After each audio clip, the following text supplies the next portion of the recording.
Tommy, welcome back to the podcast. Thanks for having me back. It's really nice to be here. Likewise. And as you know, I recently did an 8-part series on cannabis, and you gave me some guidance on it, I know. And my overall takeaway was that, weed isn't this magic mental health fix that a lot of people will say that it is, and that there isn't any research to really suggest that it can be beneficial for your mental health. I'd love to know from your perspective as somebody who's a neuroscientist and studies the brain, what's your overall take on weed and how it impacts mental health?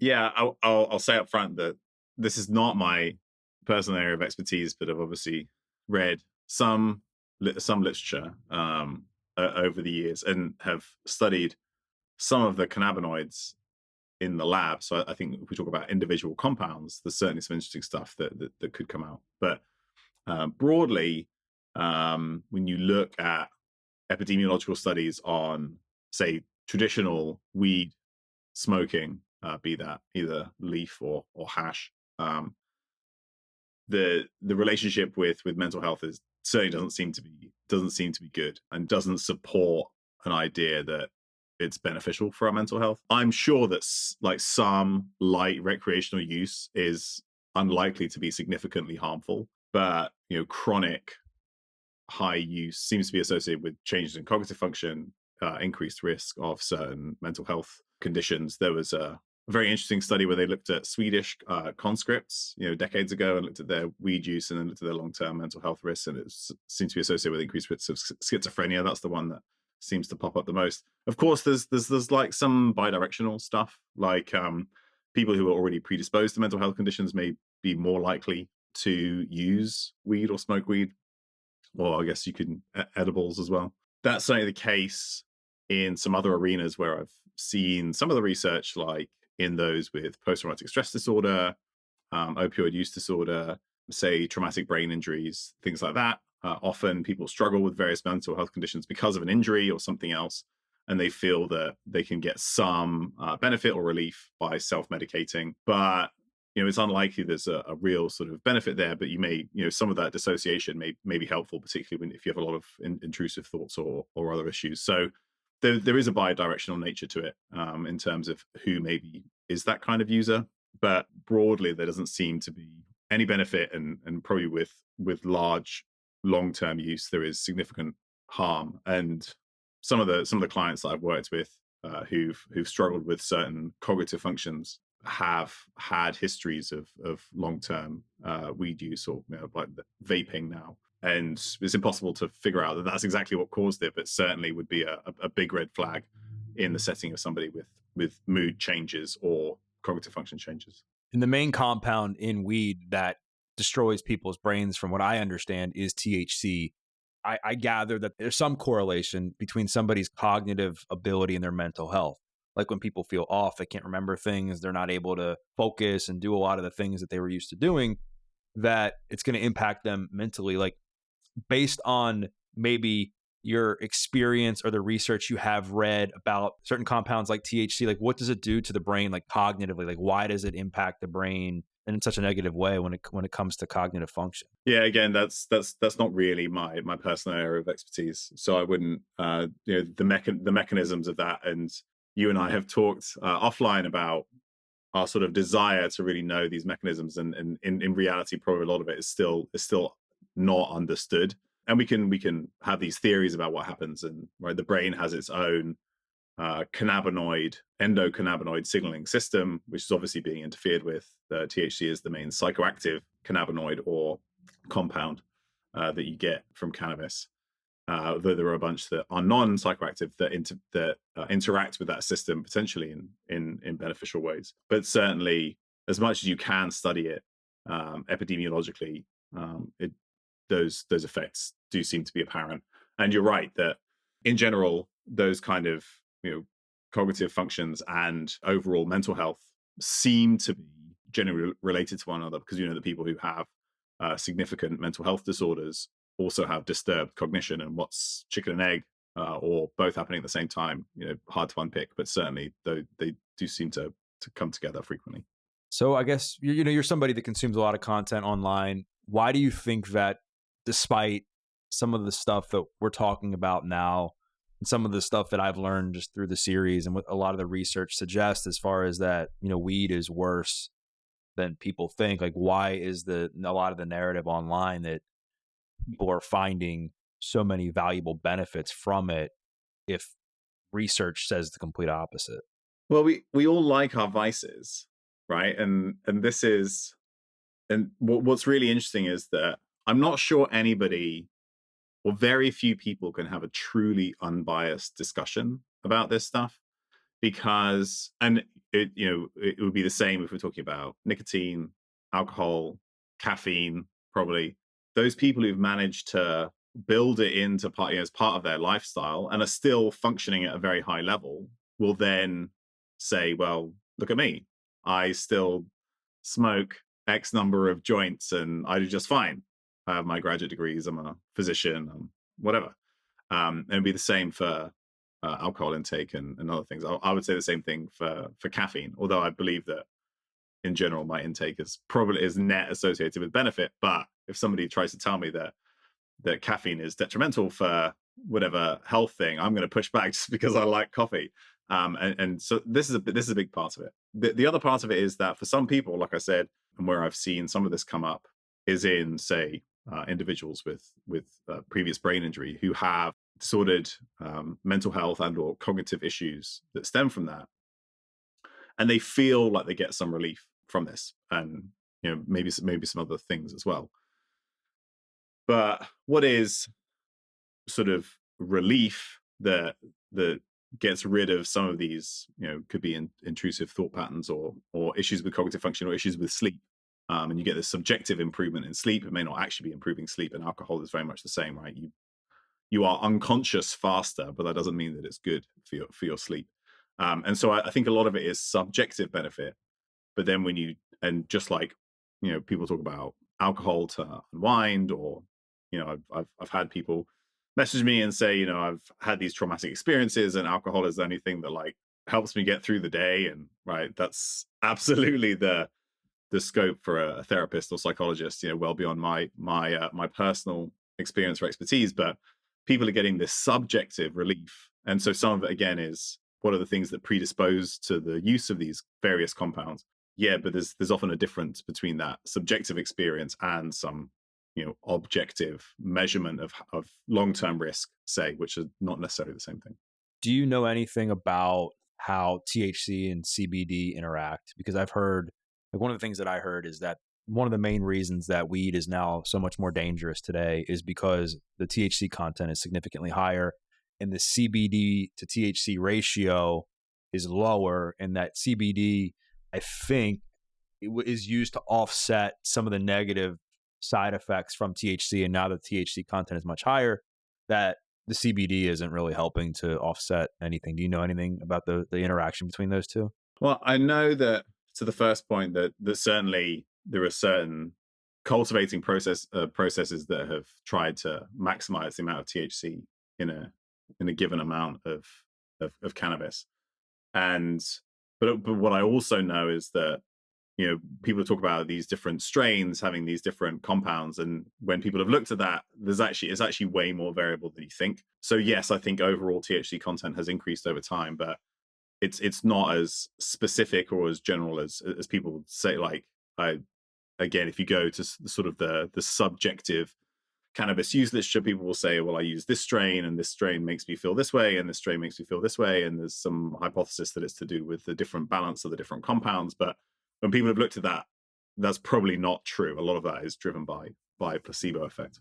Where I do know some of the literature is related to the use of purified CBD and THC in combination. One of the first sort of FDA or medically approved uses of cannabinoids was in Sativex, which is a pain medication that was used particularly for things like multiple sclerosis.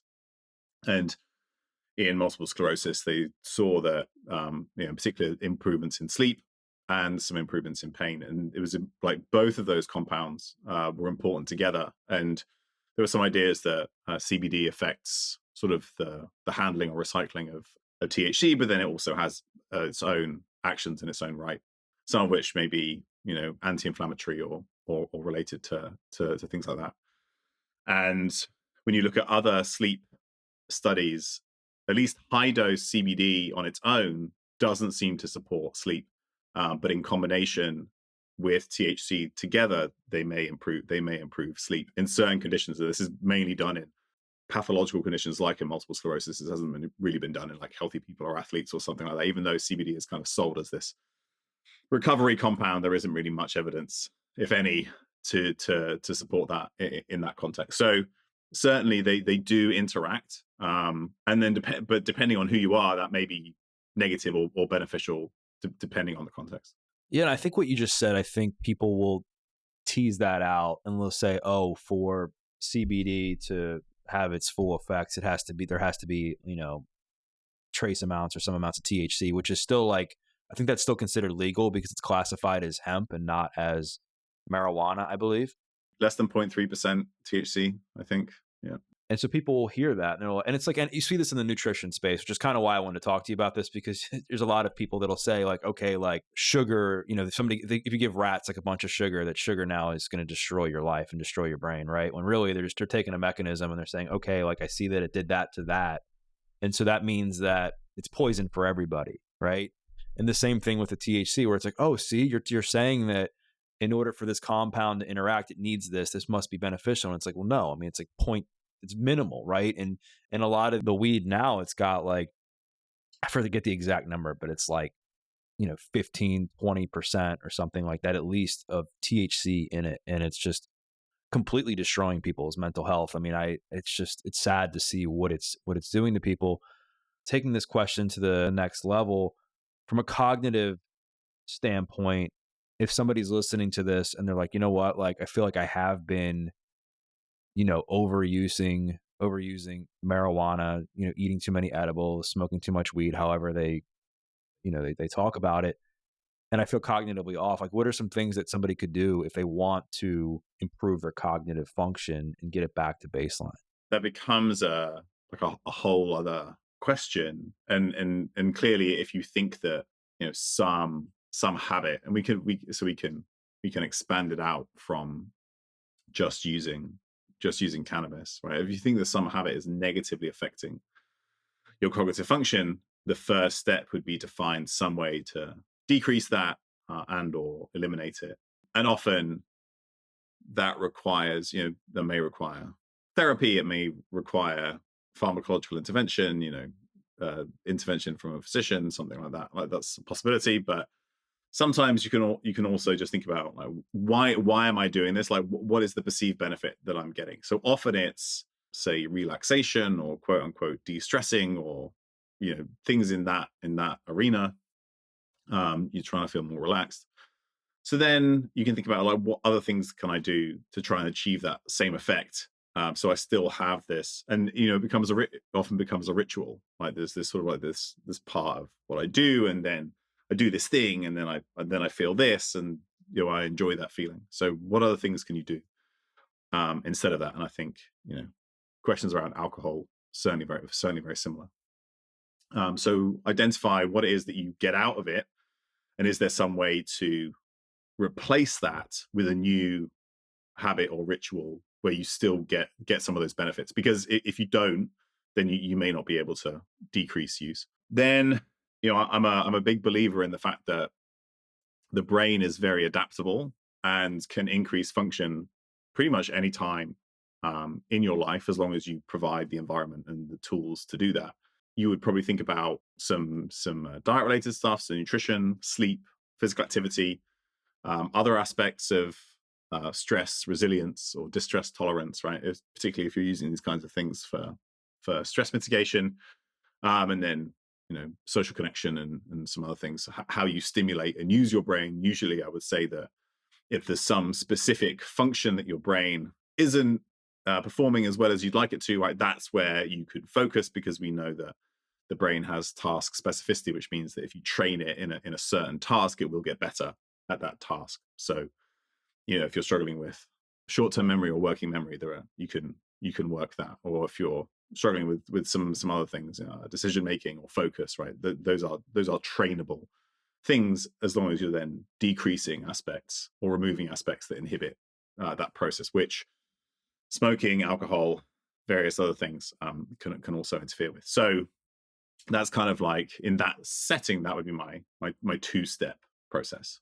You hear a lot about marijuana induced psychosis now, where specifically in kids, where kids are using an excessive amount of weed, and it's changing the brain in a way where it's causing psychosis, symptoms of schizophrenia, etc. When you were going through medical school and stuff, was this something that you heard a lot about, or has it just has it gotten that much worse over the years? That's a good question. Often with these things, we hear more about them just because more of a light is being shone on them, rather than because anything's really changed over time. I'll admit that I don't think I learned anything about cannabis really at all in medical school, as far as I remember. There's certainly been more interest generated in this, and I think some of it is historical and certainly dovetails into other sort of renaissances into interest in what are currently illicit substances that may have therapeutic benefit, and that is the case for certain cannabinoids as well. Whereas for a long period of time, right, these things were banned. It was just like, we don't talk about them. We try and get rid of them as much as we can. Quote unquote, the war on drugs, which just obviously hasn't worked. It didn't work, and so now people are starting to appreciate context specific utility of a range of compounds. And this is the same for the psychedelics, ketamine, MDMA. All of these things are now coming into the mental health arena as tools that physicians can use as part of therapy in particular. And there does seem to be significant promise and benefit there. So I think part of it is, as a research community, we've shifted how we think about these things, rather than just assuming they're all bad and just don't talk about it. Just get rid of it, and then we never have to think about it. We've sort of realized that that's maybe not the best approach. And in societies that are struggling with a lot of chronic disease, both physical and mental, right, you want to make sure you have every possible tool in your toolbox, and some of these things are going to be helpful as well. It's really interesting how the pendulum has shifted completely, where you went from this drug being completely stigmatized and thought of as the devil, right? Like back in the day when I was growing up, like, to now you're seeing kind of the opposite, at least online, from people saying, you know what, it's so beneficial. It's helped me do this. It's helped me save my life. I mean, during this series, the comments from people and in response to the episodes, like, it was wild to see some of the stuff they were saying. And, I never want to shame anybody for how they're living their life. The goal is to just bring the correct information to the best of my ability so that people can make their own informed decisions in the best way that they possibly can. And so I'm glad that we're touching on this stuff. I think that we're in this world where, specifically with substances, that people will say, oh, it's legal, it must be healthy. You could say that about cigarettes, alcohol, vaping, weed in certain states, right? They're like, oh, it's legal, it must be healthy. And it's like, those two things are not directly correlated. So do you think it's time that people stop associating something being legal with it being healthy?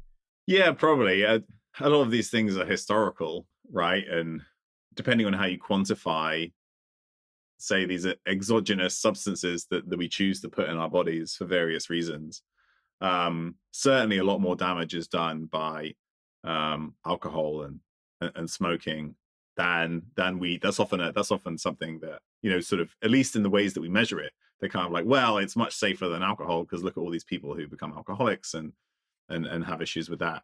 So yeah, I think that just because something is legal doesn't mean it's healthy. And I think the opposite is potentially true as well. Like I said, in certain contexts, some of these things can certainly be beneficial. I suddenly had this random thought about this interesting study that kind of relates to some of the stuff we were talking about, with where they took people, and I honestly can't remember how they exposed them to it, but they essentially exposed them to cannabis, and then they looked at some tests of creativity, which is usually to do with coming up with ideas, or like, here's a spoon, like, draw as many pictures as you can of like a spoon in a novel context, or like do something, right? And and this is actually the case for a number of things. It's the same with caffeine as well, which is that so people who then were exposed to weed, and again I can't remember exactly how it was delivered, they felt more creative. But then when you objectively scored their creativity, they were not more creative. And actually, they were maybe even less creative in some contexts. And it's the same with caffeine. With caffeine, you often feel more alert and you have like you improve your reaction time and mood improves, but actually your cognitive function does not improve. And for complex tasks, particularly with higher doses of caffeine, your cognitive function, particularly complex cognitive functions, get worse.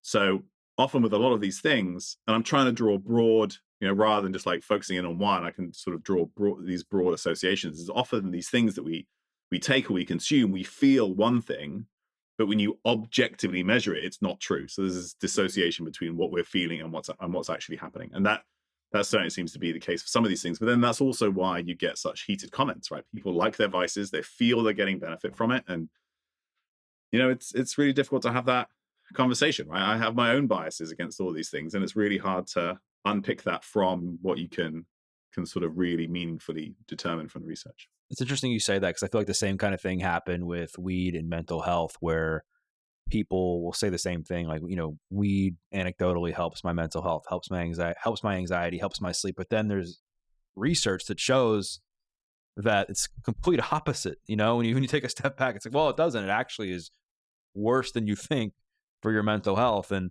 I forget the study, but I think there was a study where they gave healthy people some form of cannabis, and it showed that they could have symptoms of psychosis, I believe, or increase their risk of psychosis, I think, or something like that. So it's super interesting. I mean, do you think that it's because of the interaction with like dopamine, and people get this euphoric feeling when they're doing substances like that, and it makes them feel better and in the moment, and they think, okay, like I must feel better about myself in the moment, so this must mean this thing's a miracle drug? I'm going to not try and tie that down to a specific neurotransmitter, because I think that's something we do too much of in the face of not actually knowing. Everybody wants to talk about dopamine, but do we actually know what dopamine is doing and where? I would argue that for most cases, we don't actually know that. So I'll avoid drawing that sort of line between those things. But you're right. I think that's what all of this boils down to, as we've kind of said, which is this subjective beneficial feeling, whatever it is that you're trying to use it for. You feel like you're getting that benefit, but as humans, we're very bad at thinking about long-term consequences. If for right instead of short-term benefit, right? This idea of hyperbolic discounting, where it's sort of like we're more likely to take a small short-term gain, what we feel as a gain, rather than prolong things for a long-term greater benefit. So that's kind of part of how human brains and psychology just works. But that's where it's coming from. You're doing this because you are receiving some kind of benefit in the short term, be it real or imagined, or at least subjectively experienced. But then it's very difficult to really objectively separate those things out from like what's the benefit I'm getting right now versus what are the long-term risks. You're more likely to assume or double down on the idea that because you're getting some benefit now, that it's not going to be harmful long term, or some people just don't even care about the future, right? They're just thinking about right now, and that comes down to some other aspects of personality as well. I want to talk about something that is also very legal right now, and that a lot of people are consuming, and we haven't really seen a lot of evidence, at least yet, I don't think, that of what it can actually do to our brains, and that's vaping. I mean, you're seeing so many people do it, and their rationale is, well, I'm not doing harder substances, or I'm not smoking, it's better for my lungs. Do you have any insights or thoughts on being and what the potential dangers are that people might not be aware of? Yeah, this is so particularly in the sort of nicotine focused research community, there's this big back and forth between people who say, well, we can't really throw too much shade at vaping because at least when people are vaping, they're not smoking, and therefore there's net benefit there, and that's in the research community. Whereas others, have genuine concerns about the impact of vaping itself. And I think in both cases, we can probably remove nicotine from the equation, because actually, even in some settings, there's some interesting things about nicotine and cognitive function. It may, in some contexts, be beneficial. So most of the downsides of smoking, and I'm not suggesting everybody go out and pick up a nicotine habit, but the real major downsides are related to the vehicle in which the nicotine is being delivered, right? So either smoking or vaping. I'm taking on questions in areas that are not my expertise, but I do work with at least one person who's very steeped in the research on smoking versus vaping, and this is particularly in pregnant women and the effects on the developing brain and the developing lungs. And it seems that a lot of the carriers or flavorings, the sort of the excipients and solvents that are used in vape products may be detrimental in their own right.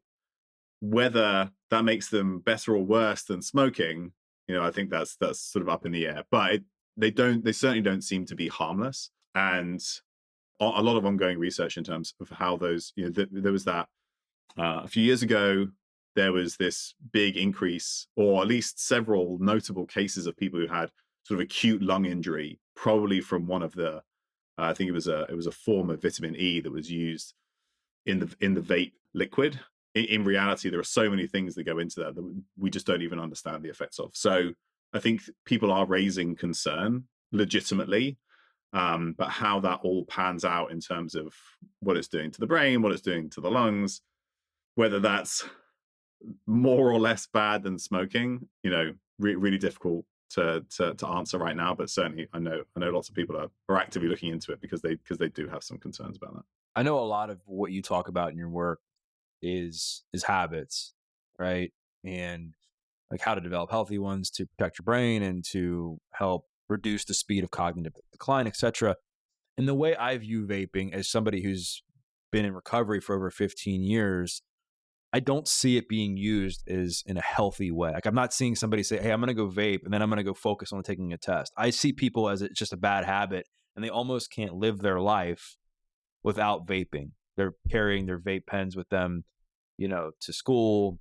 They got it, next on their nightstand when they sleep. They're doing it first thing in the morning.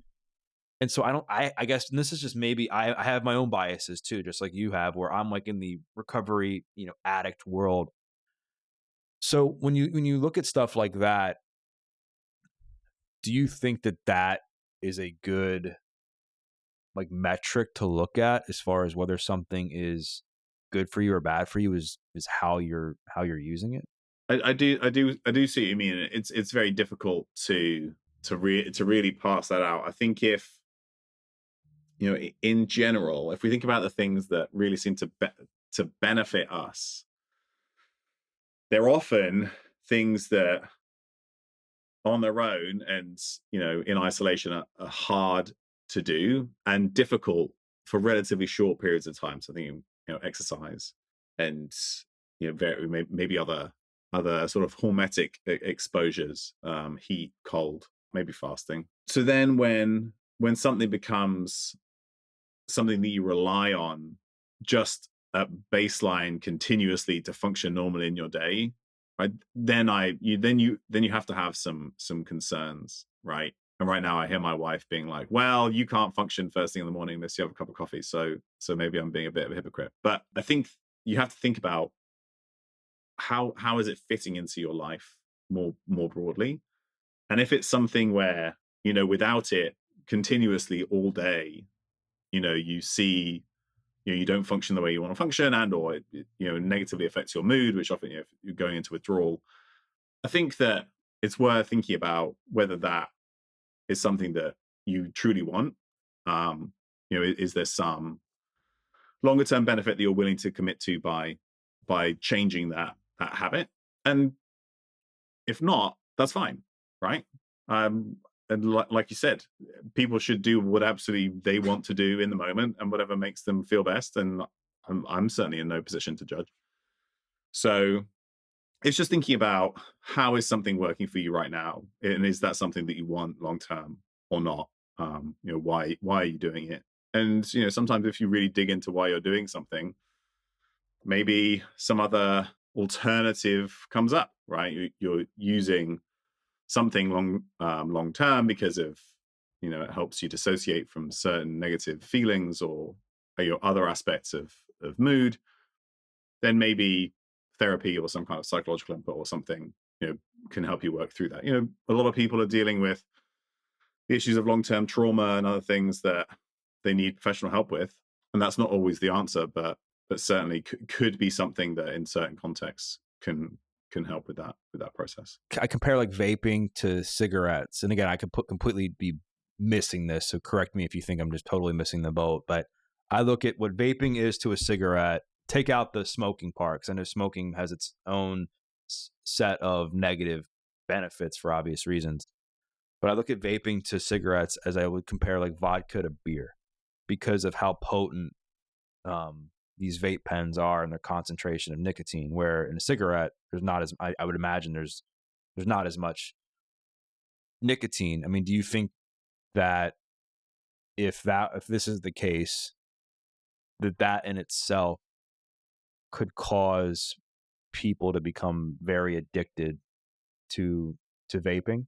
To be honest, I'm not sure how much of that plays a role, because once you can access it, you can have as much of it as you want, right? So people are very sensitive to their nicotine dose. You go back 30 or 40 years, people were chain smoking to get all the nicotine they wanted. So if you have access to it, you can essentially administer whatever dose you want. And that's the same with alcoholic beverages. I have no strong feelings about whether you drink beer or vodka, because you're probably going to control your intake based on the desired effects most of the time. So I'm not sure. I'm honestly not sure how much that plays a role. Yeah, I guess I was just thinking of it from the view of an addict, where I'm like, okay, like if I am doing a substance because it makes me feel good, makes me feel a certain way, whether it's disassociation, I'm checking out, whatever, and I end up, getting a bigger rush from not as much from this, then I'm like, well, I might as well just do that. And then if your brain is now used to getting, a massive amount of nicotine, now you're gonna have to do more and more to get that same effect. Does that make sense? Yeah, but equally, I'm not sure that, at least for comparing those two, just like comparing beer to vodka and vaping to cigarettes, I'm just not sure that the delivery system is the real driving force there. To be honest, I don't know, but I just sort of subjectively it feels like that might not be the main thing, but maybe it is. So you talked about caffeine, and this is something that I think there has been research to show that there is benefit to caffeine consumption. I also think there's a line where caffeine can negatively impact sleep, can negatively impact things like anxiety, stress. Talk about the truth about caffeine, like what's a healthy amount to use, and then where can people get themselves in trouble if they're not careful? Most of the research that suggests benefit from caffeine intake comes from research on tea and coffee. And in general, I'm not a big fan of epidemiological research where you ask somebody how much they consume of something and then you look at their long-term health outcomes. That's how most nutritional epidemiology is done, and most of it is basically nonsense, because people are really bad at remembering, and then either purposefully or not purposefully very bad at reporting accurately what they've consumed and how much. I would say that I'm a little bit more certain about things like tea and coffee because those are so regularly consumed. Like, I know I drink 2 cups of coffee a day, right? And I have done for years. So I can reliably tell you that that's how much caffeine I consume. Whereas I couldn't tell you how many chicken breasts I eat a year, which happens in some nutritional epidemiology studies. They're like, how many times did you have 1 tablespoon of cream in the past year? Literally zero clue. I can make up a number, but I have no idea. So I think that people are more likely to remember the habitual coffee and tea intake just because it is so habit related. So then when you look at, say, coffee, but also to some degree tea intake, and things like neurodegenerative conditions like Alzheimer's disease, maybe Parkinson's disease, some liver conditions. There seems to be some net benefit in the kind of 2 to 4 or 6 cups a day, but like a cup is small, right? We're talking 8 ounces. That's not how much coffee somebody normally drinks. So you're basically talking 2 or 3 cups of coffee a day, maybe. A lot of that benefit, or at least a reasonable chunk, is thought to come from the polyphenols that come with that coffee or tea, right? So it's not the caffeine itself, it's that there are other polyphenols that are beneficial and alkaloids and related compounds that do interesting things in the brain, in the gut, for vascular health that come with that. When you look at sort of energy drink consumption, right? How many monsters is associated with decreased dementia? Like there's no really good evidence to support that, probably because those things are a much more a recent invention. And other than coffee and tea, people weren't really consuming very highly caffeinated beverages until the last couple of decades or so. So what's the actual benefit from caffeine versus the benefit of the other things that are coming with caffeine in hot caffeinated beverages? Difficult to really pass that out, but you can certainly say there's no signal of harm with that amount of caffeine intake, and maybe you're getting some benefit from it as well. There is probably an interaction with how fast you metabolize caffeine, which is related to enzymes in the liver, and then also other enzymes in that pathway. So people who are slow metabolizers, they may have a greater risk of negative effects at larger doses. But then not all of how we respond is directly related to genetics, because there are certainly some people who would be very fast caffeine metabolizers, but are still incredibly sensitive to caffeine. It does cause anxiety or stress and heart palpitations or increases blood pressure. So it's certainly like how we respond seems to be very personal, but complex. For certain things, it is also beneficial acutely. So particularly for physical performance, caffeine seems to be beneficial for most people. And again, there may be an interaction with genetics a little bit, but the studies haven't been really well done for me to be like confident in that. Where people get in trouble, first of all, some people just can't tolerate caffeine intake at all, and/or there's different related compounds that you get from tea, coffee, chocolate that have similar effects at adenosine receptors in the brain, which is where they primarily act. But again, some people can get plenty from chocolate, but then you give them a cup of coffee and they'll be awake for 3 days. So there is some personal response to that as well. Largely, I think there are 2 main potential downsides. One is where if you consume large amounts of caffeine, there is evidence that it can negatively affect certain complex cognitive functions like executive function, decision making, things like that. And then caffeine has a relatively long half-life, so it hangs around in the body for several hours after you consume it, and that's also partly genetically driven. But if you still have a lot of caffeine kicking around in your system when you go to sleep, it's going to negatively affect your sleep. So I think the biggest and commonest negative effect is in people who consume caffeine too late in the day, and it negatively affects their sleep. Yeah, that's probably the best summary I can quickly put together. I mean, obviously, I know you're not a psychologist or psychiatrist, but you hear a lot of people when they're feeling anxious and super stressed, one of the things that they will often do is cut out caffeine. I mean, do you think that that's a smart move? Potentially, particularly if they're consuming large quantities, and it certainly can cause those feelings in some people. Some benefit may also be derived from the placebo effect, right?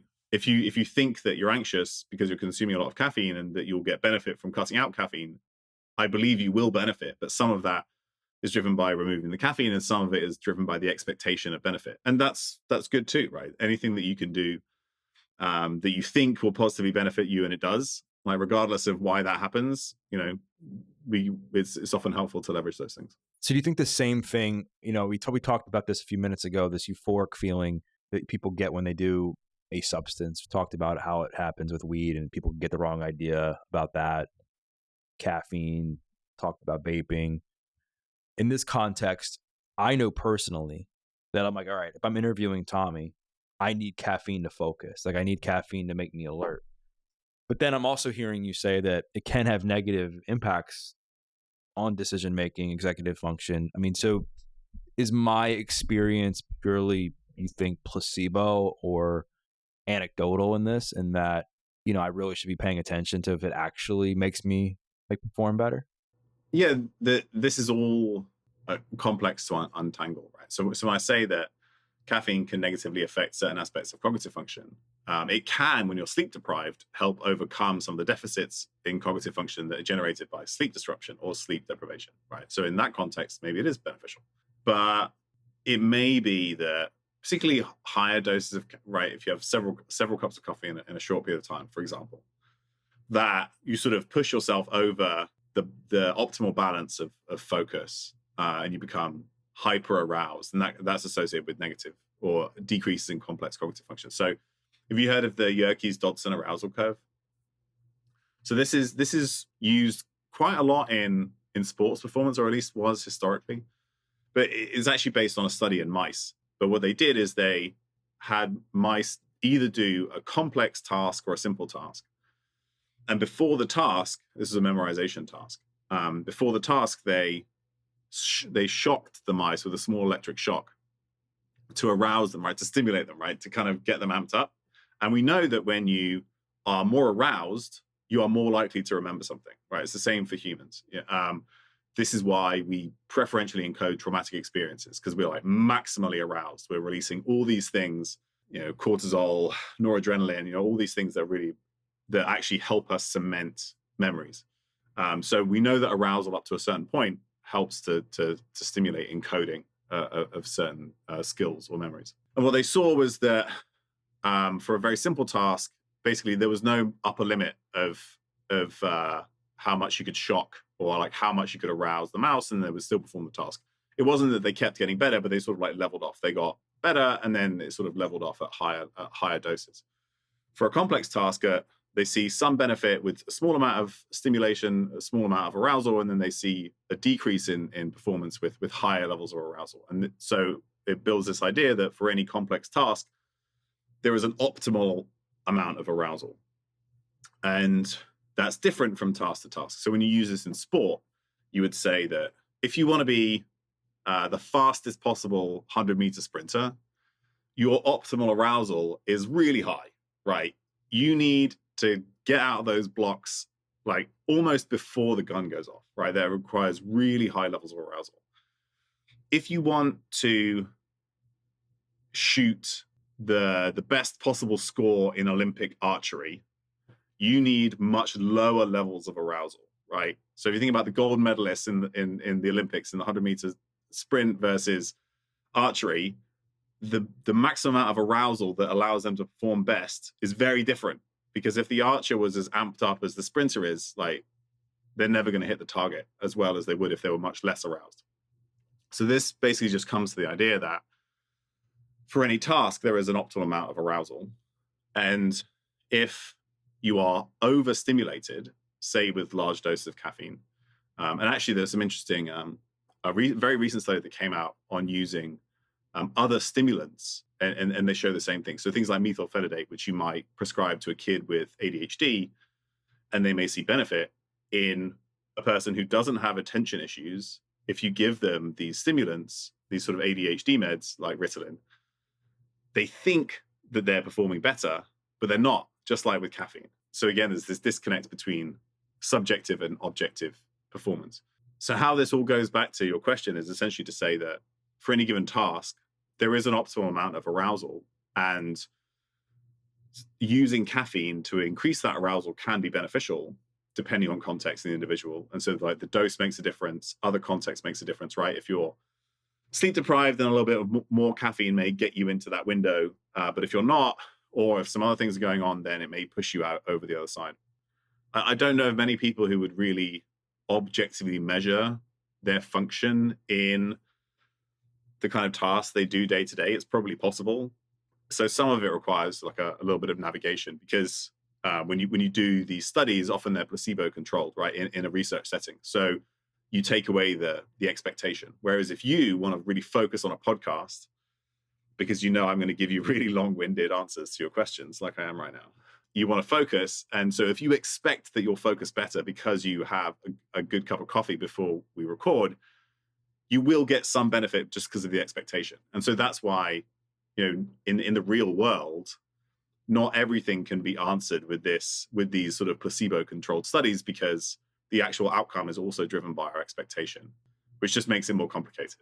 So if cognitive function and mental health, there's this correlation, like we talked about at the beginning of our conversation, and the goal for a lot of what we've been talking about, throughout the course of our discussion so far has been using things to improve focus, cognitive function, the way we feel about ourselves, etc. Do you think that the biggest levers we can pull to induce that in a healthy way is diet and exercise? So yes and no. Diet and exercise make up two of the very important things, but then I would also include sleep, and probably to some degree circadian rhythm and or ultradian rhythms, like when we individually perform best, then how we use our brains, so how we're stimulating those functions in our brains, and then also some aspects of say social connection, or stress tolerance or distress, our ability to handle stresses when they do arise. And so all of these things are grounded in lifestyle and the environment. So diet and exercise, very important, but when I think about specific cognitive functions, I think the primary driving force is how we train those functions and how we use those functions in our brain. Just like saying, right, you want to be an elite level power lifter. You're not going to do that unless you spend a lot of time squatting, benching, and deadlifting, right? Just like if you want to be a championship like memorizer, right? There are memory competitions. You spend a lot of time practicing memorization. And so that's the case. That's the same for any cognitive function, is you have to use those pathways frequently, stimulate them in order to actually get then the end output of increased function. So if what we want as humans is what you just described, we want to think cognitively, we want to have the highest level of executive function, we obviously want to all feel good about ourselves.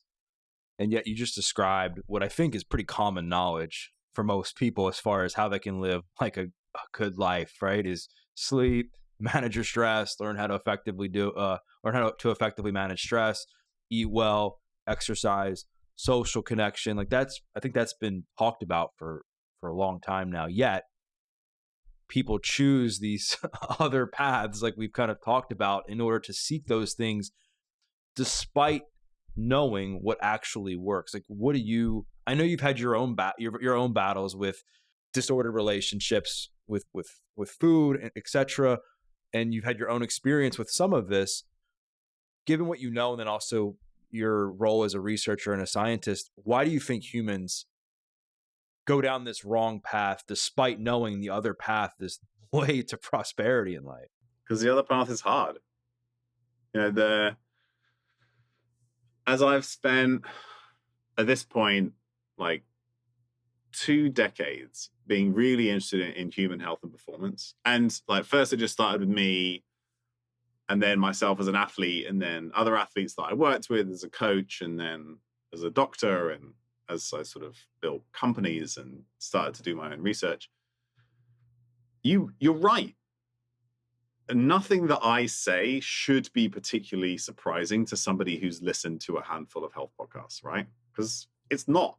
But the hard thing is behavior change is the thing, is doing the things that you know are beneficial. There is some element of confusion, right? So you've talked about, right? You can go on social media and you can see all these people talking about the amazing benefits that they get from their nightly edibles, say, right? Or their nightly 2 glasses of wine. And then you have somebody else who's like, no, this is the worst possible thing you can do. You should never do it. It's terrible, right? So there is some of it is navigating the information, because on any topic you'll find information at both extremes, when in reality, there's 3 sides to every story. It's probably some combination of the two. There's a middle ground. There's a story that you can take from both sides. So some of it's confusion, or maybe a lack of information that's really relevant to that individual. But then the other side of it is hard, right? Developing a daily physical activity practice, or a meditation practice if you want one, or cooking all your own food, learning how to cook, knowing where to buy it and source it, and having the time to do that, right? It's hard. That's the main thing, is that humans are wired for short term. Like we've already talked about this, right? You're wired for short term pleasure because and the short term benefit, because we've never really, maybe as a group we have, but sort of individually we've never really had to plan long term in the way that we do in our modern society. And so that's just not what we've evolved to be really good at. So, we'll often take in, you and I both do it still, even if we're not doing some of the things that we've done previously that we know maybe weren't the best. But we'll still take a shortcut, or do the thing that feels good now, rather than something that's difficult but maybe better for us in the long term. It is interesting, right? Because there's a lot of information out there that is creating confusion, specifically in the health and wellness space online, that I know you and I have talked immensely about offline. And I think the one thing that often is overlooked is the importance and the challenge of building healthy habits, and how hard that is. And that, at the end of the day, doesn't matter what path you choose in life with regards to your health and wellness. If you can't develop habits that stick, nothing's going to matter. Would have been some things that have helped you personally develop some of these healthy habits that I'm sure you've had now for quite some time? I don't know whether it's like something that's really changed, but it's something that sort of subjectively you see. And if you read some of the literature and some books and people who research this, being a move away from people doing difficult things. And one of my favorite books on this is called The Coddling of the American Mind, by Haidt and Lukianoff. And what they talk about is that in colleges in particular, and then also when kids are growing up, we try and protect them by not exposing them to difficult ideas, or opinions that may go against what they currently believe, right? And this is one of the reasons why we are increasingly politically divided, I think, is because we just don't get exposure to people who think differently from us. Like, that's been built into the system in the last few years or decades. But I think more broadly, that can be applied to everything else. So exercise is difficult. Cooking is difficult. Turning off the TV and going to bed at 9 p.m. is difficult. And so I think part of what's helped me is that, for better or worse, I did a lot of things that were hard. And sometimes I was overly restrictive of my food. And I was, for a long time. I had what you would now call something like orthorexia. I certainly didn't get to the point where you'd have to be hospitalized or need formal intervention, but I definitely did not have a good relationship with food. And so part of it is just knowing, and I think this is where some of the recent interest in things like sauna and cold exposure and fasting and these things, it's almost like we have to create discomfort because we haven't been good at that in the last couple of decades. So now people are realizing the benefit of doing difficult things. And so that's a long way of saying that that's part of what I think has helped me, is that I know I can do difficult things. And so then when you start to develop a new habit, first you have to make the time and space for it, and then you have to do it. And you're not always going to feel motivated, but commitment can help you do things even when you don't feel motivated. And then you get to a point where it's something that you do every day, and that dramatically simplifies the process. But things like Atomic Habits or similar books, I think, are great for people to try and develop new habits. But it has to be something that's going to be sustainable for you. So therefore, you have to be committed to it and know why you're committed to it. Like, why is this a thing you want to do? Like, people who want to eat better or exercise more because somebody told them they should, that's never going to stick, right? It has to be something that you're committed to doing and you have a reason for doing it. And then it's something that you can break down into small, actionable chunks. And I think you should celebrate and realize that you're doing something difficult, and you should tell yourself that you're doing a good job. And often what we do instead is we think that there's all these things I should be doing and I'm not doing them, and we just constantly beat ourselves up. And I think that's having a negative effect. So, what's the end answer? do difficult things, because then you know that you can do difficult things. I think that's really important and really underappreciated. And then, focusing on one thing at a time that you're really committed to, that has a benefit that you strongly want, that you can approach in small bite-sized chunks and appreciate along the way, rather than some like big lofty goal that's impossible to break down and you'll never actually achieve. So that's kind of how I think about it. Shifting gears a little bit and talking about or habits that people have that they think are healthy but that are actually unhealthy. I want to talk about alcohol, because there's so many people drink, regularly, whether it's a bottle of wine a night, whether it's two glasses of, or whether it's two drinks a night, 4 or 5 beers, whatever it is. And they're like, well, it's okay. Like, it's legal. I could be doing much worse, or it's just what I do, or whatever. What are your thoughts on alcohol? Is there truly a benefit to consuming any? I've gone back and forth on this, and I've tried to read more and more, because I get asked about this a lot, particularly in relation to cognitive function and dementia. But then you also have to think about it more broadly. When you look at these large population studies, these sort of, and in general, they're these nutritional epidemiological studies, like I said. So you ask somebody how much they consume, and then you look at their long-term health outcomes. Again, I think alcohol is probably something that you have a better idea how much you routinely consume compared to other aspects of your diet. So the data quality are probably a little bit better. So you can probably get something useful from it. In almost all of the studies that kind of look at a dose response on pretty much anything, some cancers is not the case, but cardiovascular disease, dementia, a number of chronic conditions, you kind of 0 drinks is kind of like your reference point, and then you start to see a decrease in risk with a small amount of consumption, and then risk increases again with larger amounts of consumption. When you account for other healthy lifestyle behaviors, that benefit decreases, which basically means that people who drink small amounts of alcohol but not none tend to be healthier than people who drink no alcohol or people who drink lots of alcohol, right? So it's confounding. Even when you adjust for those things, and I don't think all studies do a great job of it, I think there's probably still what we call residual confounding, which means that there's still some signature of those people being healthier that's suggesting that some alcohol is beneficial compared to none. However, you can almost certainly say that if you're drinking less than 1 drink a night, so the equivalent of around half a drink a day on average, those people have the best health outcomes. And some of it may be related to a small benefit from alcohol, but any more than that, you start to lose that benefit. So for most people who drink regularly, if there is benefit to alcohol, it's from probably a smaller dose than what they're currently drinking. And in general, I say something like 1 or 2 drinks once or twice a week is probably the sweet spot if you are going to regularly consume alcohol, because above that, you start to see negative effects.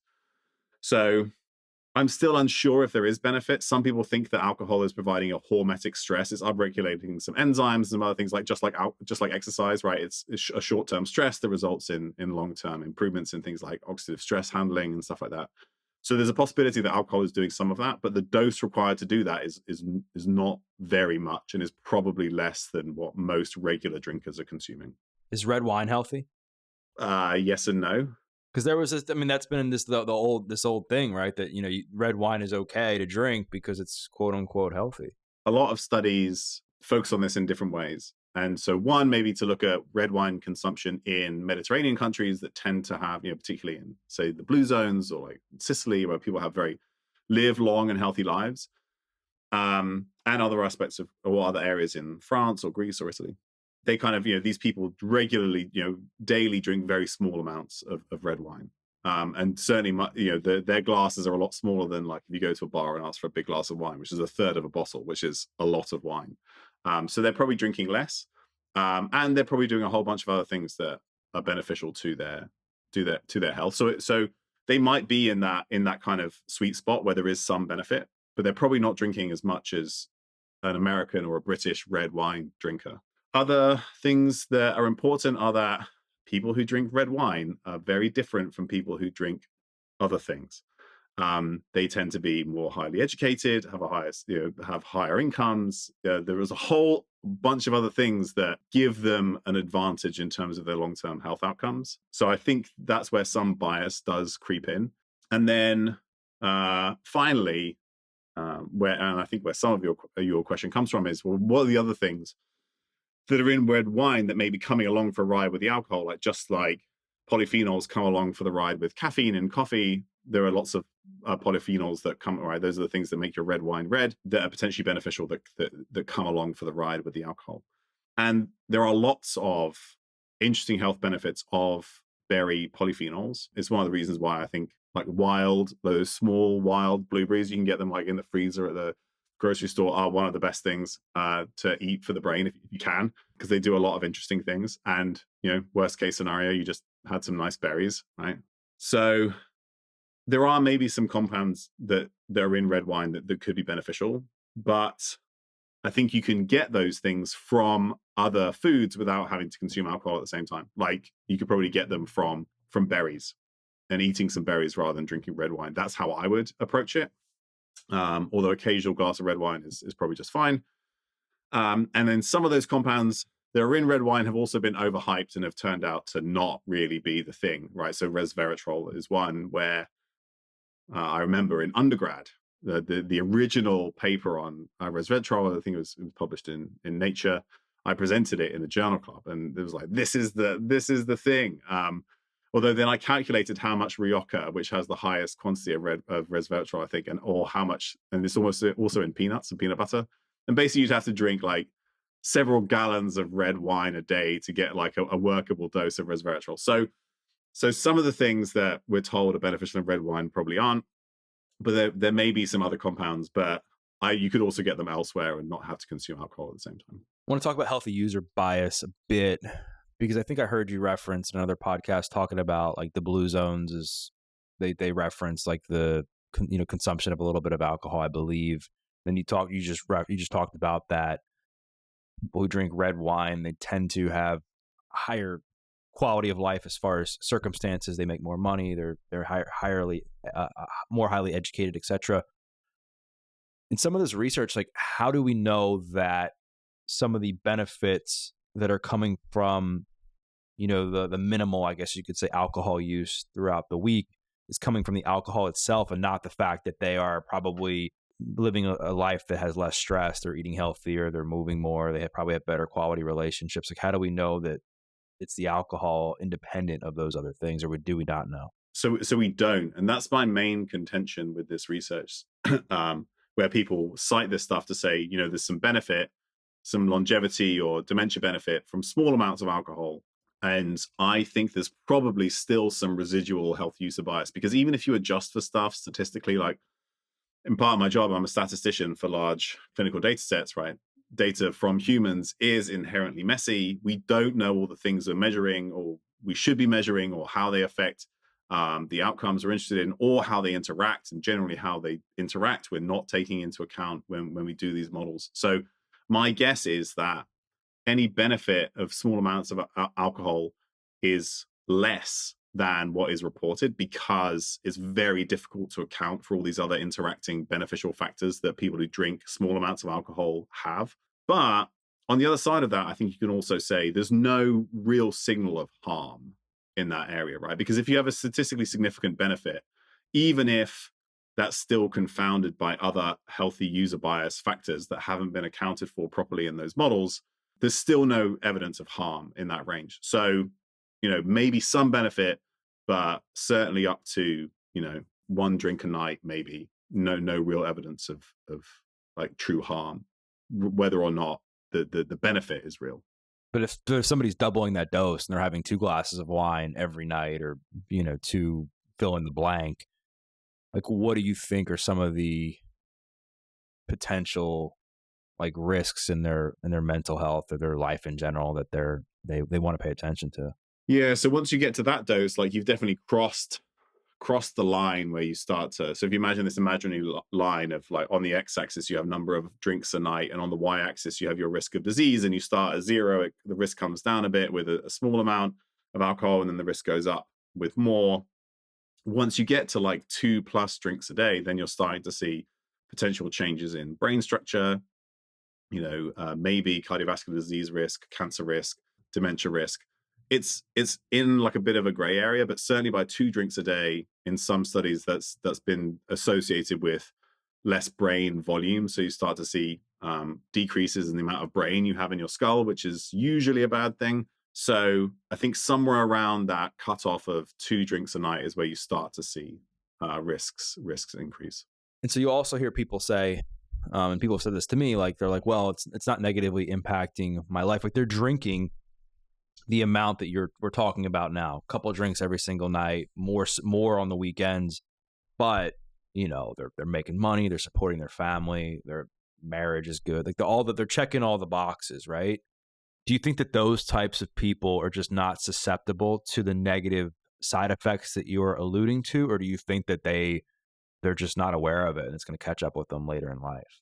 There's those 2 things plus potentially a third thing. So one is that they're probably already like quite healthy and functioning well. So any small decrease in performance or whatever it is that may be associated with that level of drinking isn't really affecting them. And that's perfectly possible. Part of it is also that some of these health outcomes we're looking at, like they happen decades down the line. So, you might be very happy with your drinking half a bottle of wine a night right now and you're doing just fine, still, getting paid, doing well in your job, like good relationship with your family, all that stuff. But that doesn't mean that you haven't increased your risk of something 20 years down the line, right? And again, that goes back to all the stuff we've talked about already, sort of short-term benefit and in exchange for long-term potential harm. And then the last bit is probably thinking about, well, how much of the potential negative effects are being offset by other things that this person is doing. And like we mentioned, they may already be very healthy. Now, one of the reasons why I'm particularly concerned about alcohol is because it can negatively impact sleep.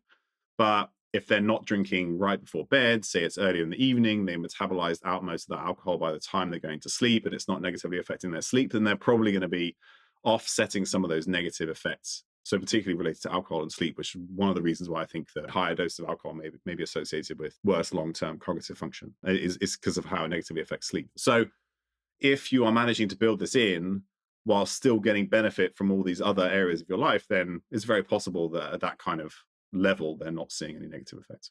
Yeah, because I've had clients over the years that have struggled with sleep. They'll have a couple of drinks at night, with dinner and then not too long before they go to bed. And I'll like say like, hey, well, have you thought about like cutting out the alcohol? It might help you with sleep. And they're like, well, you know, it's a depressant. That's not what's bothering. It's not like it's keeping me up. I don't drink any caffeine.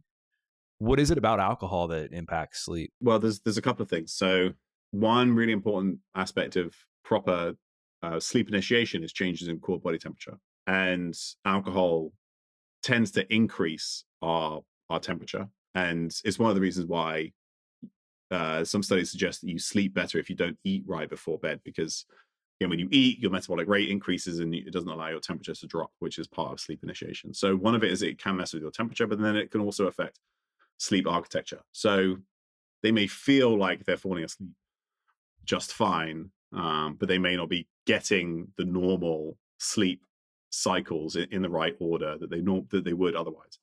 So people often say, well, alcohol helps me sleep, and like I said earlier, it helps you become unconscious faster, but that's not necessarily the same thing as fostering the right environment for all the right stages of sleep to happen at the right time.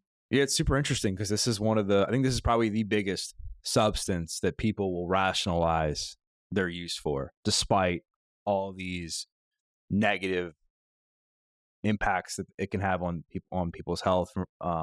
Despite all the negative impacts it can have on your health, as we've kind of talked about, if you cross over that line from a cognitive standpoint, like what's the threshold you think? Like, I mean, sometimes you'll hear people they'll drink too much. Like, man, I don't even remember what I did yesterday, or I don't even remember what I had for dinner last night because they were drinking. What does alcohol do to the brain that causes that? Alcohol primarily acts at GABA receptors. So that's why it's a depressant in the brain, because GABA is an inhibitory versus excitatory neurotransmitter in the brain. And so that's where it primarily acts. So we talked earlier about the Yerkes-Dodson arousal curve, right? And historically, in certain sports, alcohol was used frequently. So things like archery, snooker is the one I like. I don't know, not that many people in the US play snooker, but it's a very British sport. It's like a massive pool table. Um, but in those kinds of sports, these depressants actually improve function by decreasing arousal. You're not allowed to do that anymore in most of those sports. Like certain types of performance, alcohol may be in a small dose acutely beneficial because it decreases arousal. However, in general, at higher doses, it appears to be a neurotoxin. Certainly, at very high doses, it's essentially completely inhibiting. Well, I mean, it can just like render you unconscious, but it also can inhibit some of these processes of encoding memories in the first place, because you sort of shut down those processes by overacting GABA and other related pathways. So yeah, again, it's the dose makes the poison. It depends on what you're trying to perform at, whether it's beneficial or not. But for most things, alcohol is probably not improving cognitive function. If anything, it's probably the opposite. What about from a social aspect? You'll hear a lot of people say, oh, I like to do it because it's, I'm out with my friends. It's something that I'm doing socially.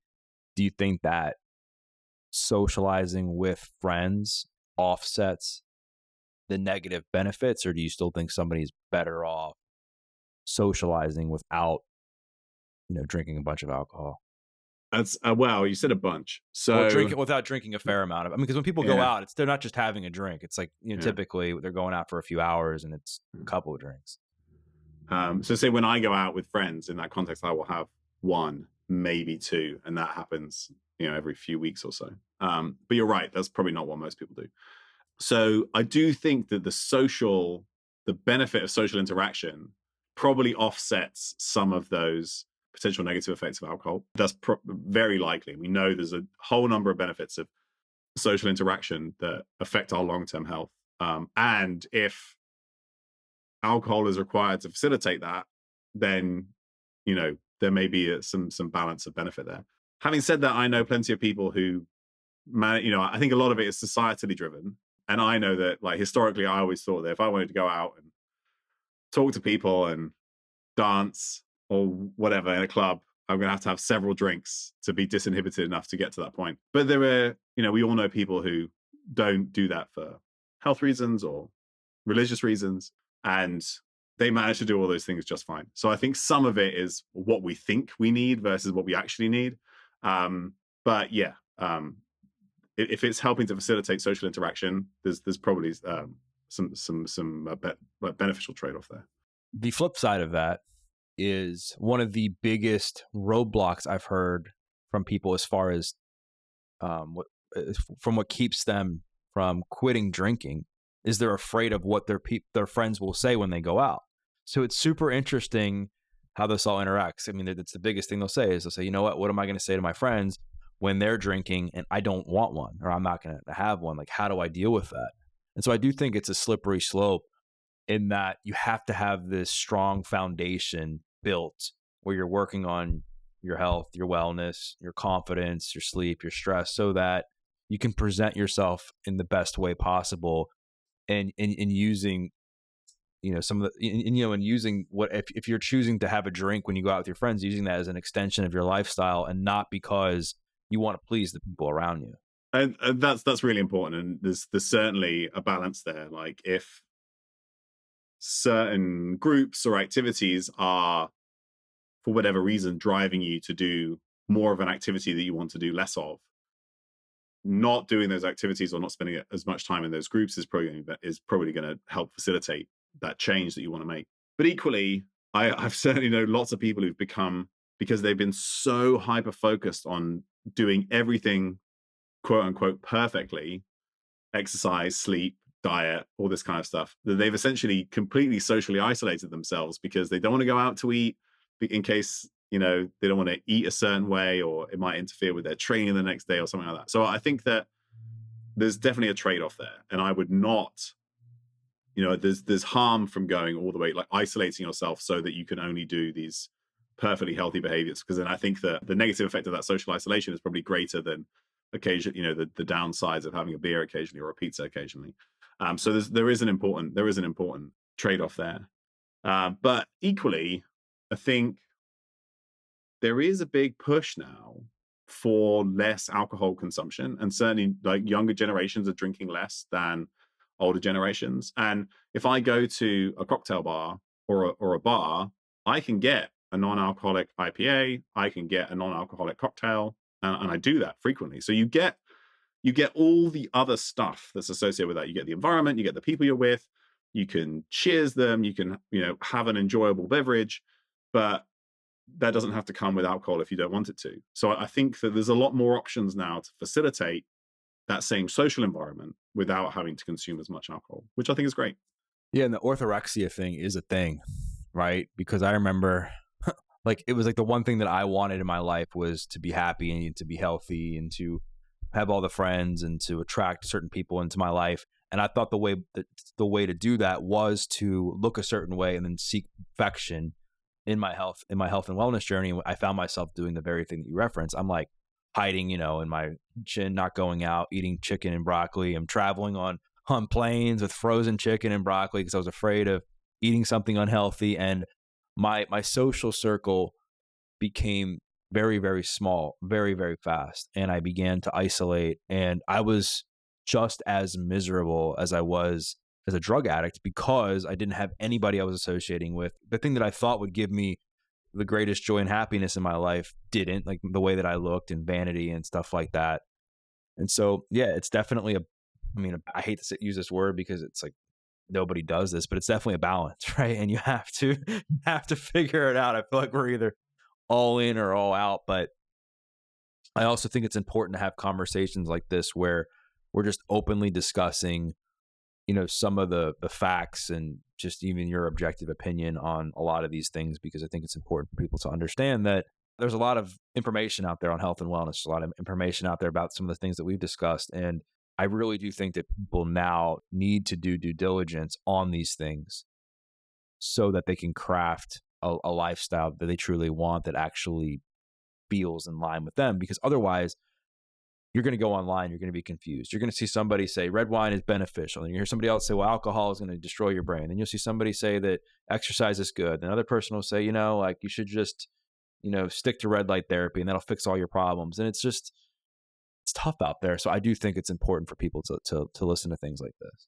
If there's any main takeaway, I think it's just figuring out what is it that you want and what is it that you're willing to commit to for some certain outcome. And after that, I'm very much in favor of like control the things that you're either willing or able to control, and then as much as you can, just not worrying about the rest. And like zero judgment. All the things that we've talked about today, I've done, and you sort of have to. So there's no like value judgment on any of it. It's just figuring out what is it that makes sense for you and supports your long-term goals, and thinking about long-term goals and what you're willing to commit to in the short term to make new habits or break old habits. And yeah, just arm yourself with the information and then figure out what's right for you, because in reality, most of it is gray area.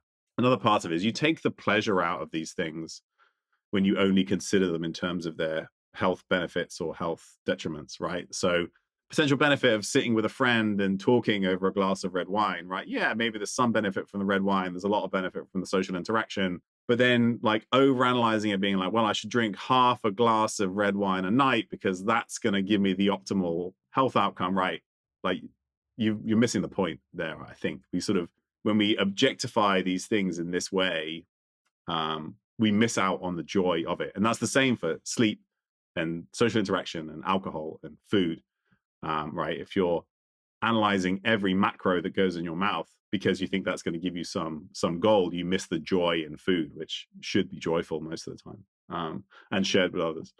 So yeah, that's how I kind of try and navigate that as an individual. Well, Tommy, this has been awesome. Thank you so much for sharing all of your wisdom, your insights on these subjects. I know they're not easy to talk about, and I know given that in a lot of this, you're not necessarily in quote unquote like a leading like expert, but you do know the brain, you understand cognitive science and understand how a lot of these substances can interact with the brain. So I greatly appreciate you coming on here and sharing everything. It was yeah, fun to chat. Not some of these things I don't really talk about for that reason, but certainly very happy to share my thoughts and really appreciated the invite to come and hang out and talk about those things. You got it, man. Well, thanks again for coming on. I think the audience is really going to get a lot of value out of this conversation. Thank you so much for watching. If you like this video, I really think you're going to like this video as well. I'll see you there.